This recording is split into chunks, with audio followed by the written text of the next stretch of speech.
క్రిందటిసారి రైతుల పేరుతో ఉద్యమం చేసి దాదాపుగా ఏడాది పాటు ఉద్యమం చేసిన ప్రజలు తీవ్ర ఇబ్బందులు పడుతున్నా చుట్టూ తిప్పి వెళ్ళనిచ్చారే తప్పించి రైతుల ఉద్యమాన్ని క్లియర్ చేయలేదు, వాళ్ళ మీద దాడులు చేయలేదు ప్రభుత్వం.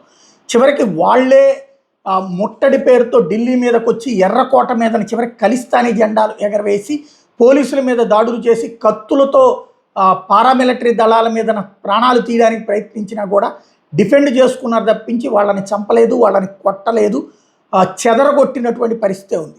ఇప్పుడు ఏది అప్పటికే రైతు చట్టాలు ఉపసంహరించుకున్న వాళ్ళ ఆందోళన జరిగినటువంటి అటు రైతుల పేరుతో జరిగిన ఉద్యమానికి ఇప్పుడు ఆ తికాయత్కి తోడు అశుతోష్ రాంక తాజాగా cockroach Janata party spokes person వాళ్ళతో కలిసి ఒక పెద్ద స్టేట్మెంట్ ఇచ్చుకొచ్చాడు. కలిసి ప్రభుత్వాన్ని దించుదామని, అంటే వీళ్ళ ఎజెండాలు నీట్ కాదు అన్నది బయటపడింది. मोदी सरकार को चारों तरफ से घेरने का काम करें।